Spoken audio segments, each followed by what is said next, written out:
सबको जय मसीह की। मैं पास्टर लालजी विश्वकर्मा। आइए आज दिन के नई शुरुआत के लिए सुबह की प्रार्थना करते हैं। प्रार्थना करने से पहले मैं आपको एक वचन के माध्यम से समझाना चाहता हूँ। नीति वचन अध्याय 12 वचन 17 अब ध्यानपूर्वक देखिए। जो सच बोलता है वह धर्म प्रकट करता है, परंतु जो झूठी साक्षी देता वह छल प्रकट करता है। ऐसे लोग हैं जिनका बिना सोच विचार का बोलना तलवार के समान चुभता है, परंतु बुद्धिमान के बोलने से लोग चंगे होते हैं। हे मेरे प्रियो, यह वचन हमें बता रही है, वचन कह रही है कि जो सच बोलता है वह धर्म प्रकट करता है। मेरे प्रियो, वचन कह रही है कि सच बोलने वाला आदमी या सत्य बातें कहने वाला आदमी वह धर्म की बातों को प्रकट करता है, वह धर्मी होता है। परंतु जो झूठी साक्षी देता है वह छल प्रकट करता है, क्योंकि हर झूठ का गढ़ने वाला, हर झूठ का बोलने वाला मनुष्य हमेशा छल के कामों को प्रकट करता है। वह मनुष्य छली होता है। जो झूठ बोलता है वह छल को प्रकट करता है, वह छली होता है। लेकिन वचन कह रही है कि ऐसे लोग जिनका बिना सोच विचार का बोलना तलवार के समान चुभता है। कहता है कि ऐसे लोग जो होते हैं, जो बिना सोच विचार किए ही बोलते हैं और झूठी बातों को गढ़ते हैं, छल की बातों को गढ़ते हैं, बिना सोचे विचारे कि भाई मैं ये जो झूठ बोल रहा हूँ या छल के काम प्रकट कर रहा हूँ, इनका परिणाम क्या होगा। बिना सोचे विचारे वह क्या करते हैं, वह बोलना चालू करते हैं। लेकिन वचन कहती है कि उनका बोलना जो है तलवार के समान चुभता है। ऐसे झूठ की बातों को गढ़ने वाले जो होते हैं और जो छल की बातें गढ़ने वाले, झूठ बोलने वाले हैं, वचन कहती है कि उन लोगों की जो बातें होती है, जो बोलना होता है, वह तलवार के समान चुभता है।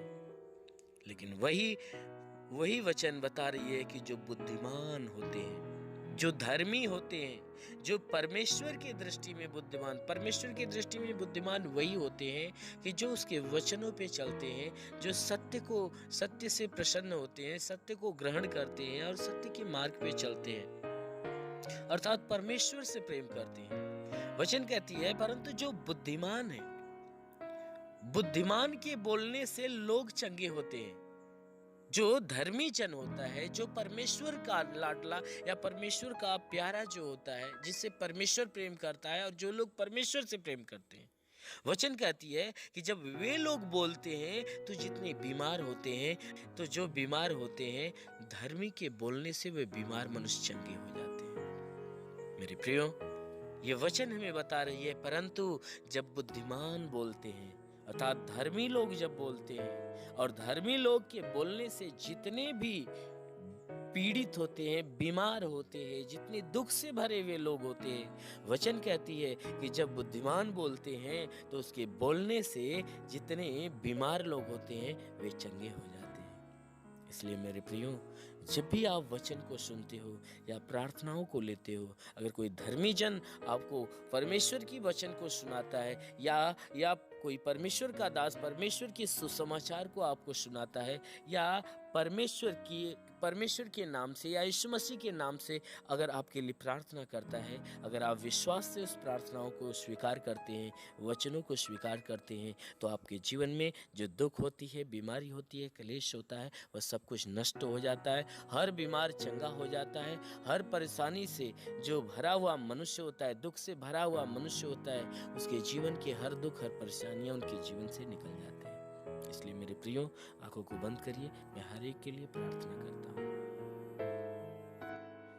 धन्यवाद करता हूँ मेरे प्रभु परमेश्वर, सृष्टि के मालिक, धरती पे अन्न उपजाने वाले पिता। मैं तेरा धन्यवाद करता हूँ। जगत के पालनहार परमेश्वर, मैं तेरा धन्यवाद करता हूँ। हे परमेश्वर, तू महान सर्वशक्तिमान दयालु पिता है। हम प्रार्थना करते कि परमेश्वर जितने भी लोग तेरी इस प्रार्थनाओं को सुन रहे हैं परमेश्वर, इनके जीवन के लिए मैं प्रार्थना करता हूँ कि हे परमेश्वर, पूरी रात जो हर एक को तू संभाल कर रखा, अच्छी नींद दिया। हे प्रभु, हम धन्यवाद देते हैं हर एक के लिए। तूने नई सुबह, नया दिन, नया जीवन दिया। प्रभु, हम धन्यवाद देते हैं। आज पूरे दिन का संपूर्ण जीवन हम तेरे हाथ में देते हैं। हर एक को पूरे दिन सुरक्षित बचा कर रखना प्रभु। किसी के द्वारा कोई गुनाह, कोई अधर्म आज के दिन न होने पाए। हर एक गुनाह, हर एक अधर्मों को हे परमेश्वर इनके जीवन से हटा दे पिता, और हर एक गुनाहों को माफ कर। हे परमेश्वर, हम प्रार्थना करते हैं आज पूरे दिन ये जहाँ भी रहे सुरक्षित भले चंगे रहे। किसी के जीवन में कोई प्रकार के दुख, कोई प्रकार की तकलीफें, कोई प्रकार की समस्या, विपत्ति, बीमारियां, महामारियां, कलेश, उपद्रव, कोई प्रकार की कोई भी प्रकार की दुर्घटनाएं न होने पाए। हाँ मेरे प्रभु, हर प्रकार की बलाय से इन्हें बचा ले। हे मेरे महान स्वामी, हम प्रार्थना करते तू महान सामर्थी परमेश्वर है। हे परमेश्वर, आज पूरे दिन ये जहाँ भी रहें वह सुरक्षित रहें। हे परमेश्वर, कोई रोग, कोई बीमारी इनके शरीर के अंदर न लगने पाए, ना ही कोई महामारियां इनके जीवन के अंदर आकर इन्हें नुकसान पहुंचाने पाए। कोरोना वायरस रूपी बीमारियां हे परमेश्वर यदि हो तो जलकर नष्ट होने पाए। हे परमेश्वर, यदि आने की कोशिश करे तो हे परमेश्वर वह भी जलकर नष्ट होने पाए। हम प्रार्थना करते परमेश्वर, जितने भी लोग प्रार्थना को सुन रहे उनके जीवन के लिए, उनके घर के लिए, परिवार के लोगों के लिए प्रार्थना करते। उनका घर परिवार जहाँ भी रहे स्वतंत्र भले चंगे रहे। हे परमेश्वर, हर एक के जीवन में, हर एक के परिवार में हे परमेश्वर तू आशीष दे कि कोई भी किसी भी प्रकार की बीमारी में न होने पाए। यदि बीमारी में है तो बीमारी से छुटकारा पाए। चाहे जो कोई बीमारी हो तो हर बीमारी से छुटकारा पाए। हे परमेश्वर, जुकाम, खांसी, बुखार हो तो बिल्कुल नष्ट हो जाए। टाइफाइड, मलेरिया का असर हो तो निकल जाए। शरीर के किसी भी अंग में दर्द हो तो दर्द निकल जाए। प्रभु यीशु के नाम से पेट में या बदन में दर्द हो तो नष्ट होने पाए। वो मेरे महान प्रभु, आंख में, कान में, नाक में या मुंह में बीमारी हो तो नष्ट हो जाए। शरीर के किसी भी अंग में बीमारी हो तो यीशु के नाम से निकल जाए। हे परमेश्वर, प्रार्थना करते जितने प्रार्थना को सुनने वाले हर एक के लिए कि हे प्रभु इनके रोजी रोजगार, काम धंधे, बिजनेस, व्यापार, नौकरी के क्षेत्र में आशीष दे। हाँ मेरे प्रभु, जिसके पास रोजगार नहीं रोजगार मिले, नौकरी नहीं नौकरी मिले, जो नौकरी के तलाश में है उसकी तलाश खत्म और नौकरी मिल जाए। हे परमेश्वर, हम प्रार्थना करते जिसका रोजी रोजगार है उसमें बढ़ोतरी बरकत की आशीष दे मेरे प्रभु। हम प्रार्थना करते परमेश्वर, जितने लोग प्रार्थना को सुन रहे हैं इनमें जो है परमेश्वर पीड़ित परेशान है उन्हें चंगा कर, क्योंकि तेरे छूने से रोगी चंगा होता, तेरे छूने से मुर्दा जिंदा होता। अपने पवित्र पाक हाथों से इन्हें छू और इन्हें चंगाई की आशीष दे मेरे प्रभु। हे परमेश्वर, जैसे आपने कहा यूहन्ना रची सुसमाचार अध्याय 3:16 का था, परमेश्वर पिता ने जगत से ऐसा प्रेम किया कि उसने अपने इकलौते पुत्र को दे दिया ताकि जो कोई इस पर विश्वास करे नाश न परंतु अनंत जीवन पाए। जीवन के दाता जगत में आने वाला मसीहा तू ही है। मैं तो इसमें प्रार्थना करता हूँ, विश्वास करता कि परमेश्वर का पुत्र मसीह जो जगत में आने वाला था वह तू ही, जो हमारे जीवित दोनों का उद्धार करता है। इस मसीह तेरे नाम से आज्ञा देता हूँ कि इनके सर से पांव के बीच किसी भी अंग में कोई प्रकार की बीमारी है इस मसीह के महान सामर्थ्य नाम से नष्ट होने पाए। ओ मेरे महान प्रभु, मैं प्रार्थना करता है जितने भी लोग तेरी प्रार्थना को सुन रहे हैं इनके घर परिवार के अंदर कोई प्रकार की हानियां है तो परमेश्वर उस हानियां को मिटा दे। हे परमेश्वर, इनके घर परिवार के अंदर जो भी लड़ाई झगड़े हैं परमेश्वर उसे खत्म कर। एक दूसरे के प्रति प्रेम की भावना उत्पन्न कर दे कि सब के सब मिलजुल कर प्रेम का भावना जिए। हे परमेश्वर, प्रेम का जीवन जीने पाए। हे परमेश्वर, हर एक के जीवन में आशीष दे कि सब के सब एक मत, एक मन होकर तेरे नाम की स्तुति, आराधना, प्रार्थना करने पाए। हे मेरे महान प्रभु, मैं प्रार्थना करता इनके जीवन में जितने रुके हुए अधूरे काम पूरे हो जाए, जितने इनके जीवन में समस्याएं बिल्कुल खत्म होने पाए। हे परमेश्वर, जितने भी इनके जीवन में विपत्तियां हैं वह बिल्कुल विपत्तियां टलने पाए। हम प्रार्थना करते परमेश्वर, हे परमेश्वर, हर एक के लिए प्रार्थना करते हैं कि हर एक के जीवन में कोई प्रकार की बीमारियां हो तो दूर होने पाए। इस भारत देश के लिए प्रार्थना करते हैं, भारत देश है परमेश्वर तेरा मनोहर देश बने।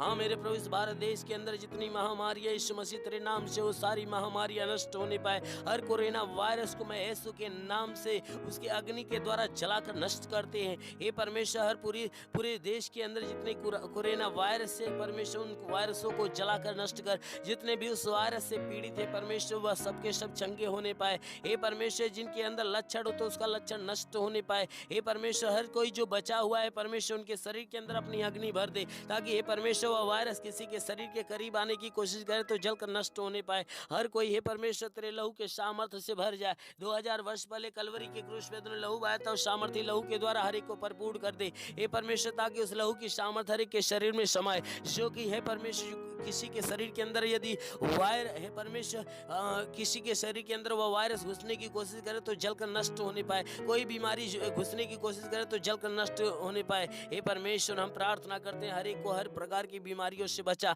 हम प्रार्थना करते हैं इस देश के अंदर जो लॉकडाउन लगा हुआ पिता, उस लॉकडाउन को हटना है हे परमेश्वर। उस लॉकडाउन को हटा, ऐसी युक्ति ऐसा योजना लगा दे कि वह हर एक प्रकार का लॉकडाउन हे परमेश्वर हर एक प्रदेश से खत्म होने पाए। हाँ मेरे प्रभु, मैं प्रार्थना करता हूँ इस पूरा भारत देश के लिए, इस भारत देश में जितने प्रदेश हैं हर एक प्रदेश के लिए, इस उत्तर प्रदेश के लिए भी मैं प्रार्थना करता हूँ हे परमेश्वर। हर प्रदेश के लिए प्रार्थना करता हूँ कि हर प्रदेश के अंदर तेरी आशीष बरसे और कोरोना वायरस हर प्रदेश से मिटाया जाए और हर प्रदेश के अंदर से लॉकडाउन समाप्त होने पाए। हे परमेश्वर, आज के दिन के लिए हर एक को प्रार्थना देते हैं परमेश्वर, तेरे नाम की प्रार्थना हर एक को देते हैं पिता, कि जितने भी प्रार्थना सुन रहे हैं आज पूरे दिन हे परमेश्वर सुरक्षित रहें, इनके शरीर के ऊपर, इनके घर, इनके परिवार के ऊपर हे परमेश्वर, इनके बच्चों के जीवन में कोई प्रकार की हानियां न आने पाए। क्योंकि आपने वचन में कहा, मैं तेरे आगे आगे चलूंगा, ऊंची ऊंची भूमि को चौरस करूंगा, पीतल के किवाड़ को तोड़ डालूंगा, लोहे के बेड़ियों को टुकड़े टुकड़े करूंगा। हे परमेश्वर, हम प्रार्थना करते इस वचन के अनुसार कि हे परमेश्वर इनके जीवन में सदैव तू आगे आगे चलकर इनके मार्ग को सीधा कर, जीवन के मार्ग पे कोई प्रकार की कठिनाइयां या विपत्तियां हो तो उसे टाल और इनके जीवन का मार्ग सीधा कर दे मेरे प्रभु। क्योंकि आपने वचन में कहा, सुन मैं तेरे संग संग रहूंगा, तू जहां कहीं जाएगा मैं तेरी रक्षा करूंगा। हे परमेश्वर, यह वचन सदैव इनके जीवन में लागू होने दे, सदैव तू रक्षा कवच बनकर इनके संग रहकर हे परमेश्वर इनकी मदद, इनकी सहायता कर, ताकि हे परमेश्वर सदैव इनके जीवन में कोई प्रकार के दुख, कोई प्रकार की विपत्ति, बीमारियां इनके शरीर में आने ना पाए। हाँ मेरे प्रभु, इनके जीवन में जितने रुके हुए अधूरे काम पूरे होने पाए। हे परमेश्वर, मैं प्रार्थना करता हूँ इनमें से जितने भूखे प्यासे अपना जीवन बिताते हैं हे परमेश्वर, हर एक के पास अपने स्वर्गदूतों को भेजकर हे परमेश्वर उनके खाने पीने का बंदोबस्त कर दे। हाँ मेरे प्रभु, जिसके जीवन में जितनी आवश्यकता है यीशु मसीह तेरे नाम से वो सारी आवश्यकताएं पूरी होने पाए। हाँ मेरे प्रभु, तेरा साथ हर एक के साथ हो, तेरा हाथ हर एक के सर पे बना रहे, तेरा अनुग्रह और शांति हर एक के जीवन में प्रकट हो। हे परमेश्वर, जितने तेरे सेवा करने वाले लोग हैं उनके जीवन में हे परमेश्वर अपनी आत्मा का दान, आत्मा का वरदान, आत्मा की सामर्थ्य उतरने दे, ताकि वह आत्मा के क्षेत्र में सदैव चलते रहें। हे परमेश्वर, आत्मा के द्वारा तेरी सेवकाई बढ़ाते रहें। हाँ मेरे प्रभु, उनकी सेवा दिन प्रतिदिन बढ़ती जाए। हाँ मेरे महान प्रभु, मैं प्रार्थना करता हूँ इस देश के अंदर जितने भी लोग हैं रहने वाले हर एक के लिए प्रार्थना करते हैं, जो जहाँ पे है परमेश्वर वहाँ सुरक्षित और भला चंगा रहे। हे परमेश्वर, हम प्रार्थना करते हैं जो हे परमेश्वर जो अन्य देशों में, जो विदेशों में रहने वाले लोग हैं जो प्रार्थना को सुन रहे हैं, हे परमेश्वर विदेश में उन्हें सुरक्षित बचाए रख। हे परमेश्वर, उनके जीवन में कोई दुख संकट न आने पाए। हे परमेश्वर, हर संकट हर विपत्तियों से उन्हें बचा कर रख मेरे प्रभु। हम प्रार्थना करते हैं परमेश्वर, वह जहाँ भी हैं वहाँ उनके शरीर के अंदर तू अपने स्वर्ग की आशीष भर, ताकि परमेश्वर कोई भी प्रकार की बीमारियाँ, कोई दुख, कोई समस्या, कोई विपत्ति, कोई चिंताएं उनको नुकसान न पहुँचाने पाए। हर प्रकार की बला से उन्हें सुरक्षित रख। हाँ मेरे महान प्रभु, मैं प्रार्थना करता हूँ तेरा साथ हर एक के साथ हो, तेरा हाथ हर एक के सर पे बना रहे, तेरा अनुग्रह और शांति हर एक के जीवन में प्रकट हो। मेरे महान प्रभु यीशु के नाम से हर एक के लिए तेरी आशीष और चंगाई मांगते हैं, आमेन। धन्यवाद। परमेश्वर हर एक को आशीष दे, आमेन। अगर आपने हमारे YouTube चैनल को अब तक सब्सक्राइब नहीं किया है तो आपको यहाँ सब्सक्राइब बटन दिख रहा है, इस पर आप क्लिक कीजिए और हमें सब्सक्राइब कर लीजिए। और साथ ही साथ इसके सामने एक नोटिफिकेशन बेल आ रहा है, इसे भी आप इनेबल कर दीजिए ताकि आपको तुरंत नोटिफिकेशन मिले।